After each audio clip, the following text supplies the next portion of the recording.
Moving on up, or rather moving on down the list, we ended off yesterday with the corporation. Today we're going to do Atlas, Operation Pitchfork, and Imperium. So much to talk about with those three. First of all, let me say that the guy running ADI, his name is JC. I have heard he is a self-centered, pompous egomaniac, which is ironic because it's the exact same thing people say about me. Ladies and gentlemen, welcome back. I am Montoya. Let me just say that the bad things I hear about organizations or people within orgs, I tend to not believe, because if I had to go right now and jump into a freezing cold pond to rescue a drowning kitten, then walk across the street and donate $1 million to the orphanage, people will still say, Montoya, what a jerk. That's the internet for you. So when people who leave ADI or get kicked out of ADI come to me and say, wow, Montoya, that guy who runs it, that JC guy, let me just pull up if he's still there. Yeah, he still runs it. He's such a jerk, and they tell me all these bad things. You know what? I tend not to believe it. I can only assume that he and all these guys running this organization are perfectly lovely people doing a great job because, hey, they're still growing and things are going fine. The thing with ADI and how they are a little different in what they do is they do not permit you to belong to any other organization. They are exclusive, meaning, take for example Test Squadron, my org. If you are a main member of my organization, but you have a buddy who you've been playing with other games for years, and he starts his own organization of 5 or 10 people, and they like to go mining a lot, you can be an affiliate member of his organization. That is fine. I don't care. Atlas is one of the few organizations that says, no, you join us, you cannot belong to anyone else at all. That's the way they want to run things, and I believe that's fine if that's what you want. The other thing is they are strongly against piracy. If you are part of a pirate group now, or you're an affiliate with a pirate group, they will not accept you. They will kick you out. That's a whole topic to touch on, piracy also. You know, we'll talk about piracy in a different video because that's a whole new thing. But otherwise, really, I don't know much about Atlas. I can only assume things in there are fine because people don't complain too much. People get kicked out, complain, that's okay also. But they've got their idea, they've got their model, and it seems to work, so good for them. And look forward to seeing a lot more from ADI when this game comes out. Operation Pitchfork. There is a lot to say. First of all, before I jump into Operation Pitchfork, for you guys running Operation Pitchfork, and I don't know who it is exactly. I'll have to check it up in a second. This is nothing personal. I don't mean any offense to you running it. I think you're doing the best you can. Who is running it? 1,000 people? No. How do I check the... Okay. Okay, these are the individuals running Operation Pitchfork. So what is... I'm trying to see if I recognize any of them, and unfortunately I do not, but I'm sure I will in the very near future. What is the story with Operation Pitchfork? Here's the thing. Operation Pitchfork is an idea some guy or some people had that at the end of beta, when Star Citizen gets to the end of beta in 2024... everyone is going to get up and go attack the Vanduul on a suicide run or whatever they want to call it, and it's going to be glorious, and it's going to be called Operation Pitchfork. A couple of issues with that alone. Can the servers handle more than 50 or 100 people in an instance? How do you do 1,000 people in an instance? Will the server meshing work out? We don't know if any of this is even viable yet, but this is their idea. Now here is the problem. And this issue has been brought up to me many times by smaller org owners, and they complain. They complain to me. I don't know why, because they assume I have some sway. I don't really have a sway with CIG. But they assume that I'm going to do something about it, and maybe, you know what, I will. I'm going to do something about it right now. Here's the thing, Operation Pitchfork. Are you an organization, or are you a CIG-sanctioned event? If you are an organization, then normal rules apply to you the same way as they apply to me and every single other organization. That is, you cannot self-promote yourself in general chat in Spectrum.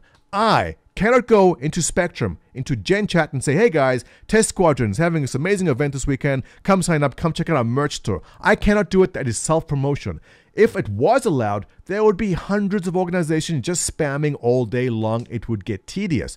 There's a rule that says you cannot talk about your org or promote your organization in Gen Chat. Perfectly fine. We can all respect that. Except for one organization, Operation Pitchfork. How are they allowed to do it? I don't agree with it. Now here's the thing.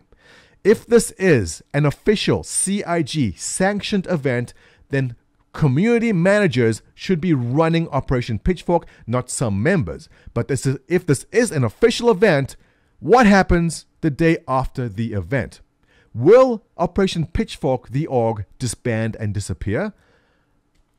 Maybe I should have researched this before I made this rant, this angry rant. But I don't think it will. I think the guys running it have put too much time and effort to delete this. They have their own forums. They have their own website. They have their own merchandise store. Are you telling me when Operation Pitchfork is over, they'll delete all that? No. I believe this will keep on going as an organization. If this is an organization, then they have to abide by org rules, no self-promotion. And CIG, I know you've made a skin for them. They're probably the only org that has their own official skin in the game. That is favoritism. You cannot pick and choose who you want to be your favorites to be. Unless you pick Test Squadron to be a favorite, that's fine. But you cannot pick Operation Pitchfork to be a favorite. If you're going to make a skin for orgs, you're going to make skins for all the orgs, not just this one. And I'm calling them an organization because I strongly believe that they are not disbanding after the event, and as such, they must be treated the same way as all other organizations. No self-promotion, no special treatment. That is what I say about Operation Pitchfork. Otherwise, you've done a great job at doing Operation Pitchfork, guys. Good work. Okay, let's talk about Imperium. Ooh, Imperium. There's a lot happening here. Imperium set the standard. They set the high bar for what organizations should be when this began. Imperium was the first, I'd like to say they were first, official Star Citizen organizations. They were first to jump into the game and start a group for Star Citizen when the Kickstarter announced. But there lies a deep and dark secret. A secret so disgusting that they don't share with anyone. Yet some of us know the horrible truth, which will be revealed right after this break. Here's a message from our sponsor. But I have no sponsor, so there's no message. You skip that. Right. Here's the story with Imperium, something you may not know about that. And that is when Star Citizen kicked off and robertsspaceindustries.com was registered, there was a guy, and I don't know if he's still in charge of Imperium or who it was, that said, aha, I have a devious plan. I noticed that Robert Space Industries does not have a forum. I'm going to start a forum for it. All right, taking the initiative, I can respect that. Here comes the kicker. He registered the domain robertsspaceindustries.com. Huh? So damn sneaky. So underhanded. Congratulations. What happened was, people who typed in the wrong URL, being Robert Space Industries, incorrect. Roberts Space Industries, correct. People who put the wrong URL in, Robert Space Industries, ended up on their forums and thought, oh, these must be the forums for Star Citizen, and registered. They had 1,000, 2,000 new members in the first couple of weeks of them starting it. Obviously, when CIG caught on, they're like, well, this doesn't seem very right. Imperium, if this was a secret, I'm sorry for spilling the beans, but I think it's a wonderful story. When I first discovered Star Citizen and I realized there were orgs forming in it, Imperium was so beautiful. I mean, just check out their page. Oh, this must be a site I haven't seen yet. Can we pull it up? Here it is. What a beautiful splash page it is. It is lovely. The logo has been redesigned in recent years, I believe. But it's really a beautiful site. They did a wonderful job. And for some time, they had, I believe, the busiest forums for the game. I haven't been there in so long. Okay, still looking good. It's still a Star Citizen base. And, I don't know why. This used to be so active. I'm not sure what happened, though, if this is accurate or not. But these forums used to be so busy in the days. This was the place to hang out before RSI, actually while RSI had their own forums.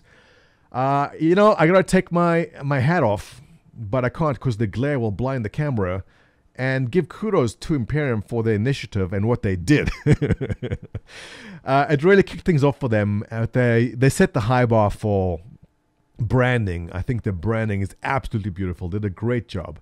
So guys, if you're interested in checking out Imperium, go check it out. It's a good org to look at. And I think we'll stop there for now. That's been an interesting story. Let's see what other orgs we have left going down the line here.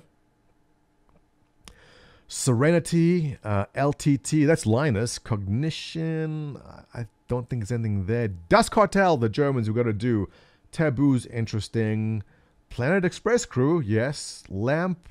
You know what? There's a lot of interesting things going down the line. I'm going to confess, I don't know much more about organizations as well as did the new ones here. But before we go, I do have to give a shout out to one org, and that is this one. This is Unified Armistice Association, and they are, what's the tagline here? Diplomacy. Words are cheaper than bullets. And they have a Discord. They have a web page. Let's take a look. All right, this is very pretty. You know what? Here's the thing. Let's close off going back to the rant about Operation Pitchfork. This guy went and registered this site. He went and made it. And I can tell you that if I click the About section here, it took him hours, if not days, to perfect exactly what he wrote in this section right here. Why should he not be able to go into general chat and post about this? He should be able to. That is the end of my rant. So guys, if you're looking for an organization that is small, and if this interests you, go check out the Unified Armistice Association. And they have 245 members. They're looking for more. Give them a look out. All right, let's end off right over there. We'll do more in the next episode. Thanks for joining. If you like this content, please feel free to share it on social media around RSI. I can't post it myself. That is self-promotion. On Reddit, wherever you want. Give it a thumbs up. Give me a comment below about the organizations I spoke about. Are you pissed off about Operation Pitchfork? You should be. If you belong to ADI, give me your thoughts about that. I don't know much about you guys. Feel free to share. And Imperium, sorry for slamming you. But you gotta say, that's a lovely and amazing story about how you got your start. See you guys in the next one.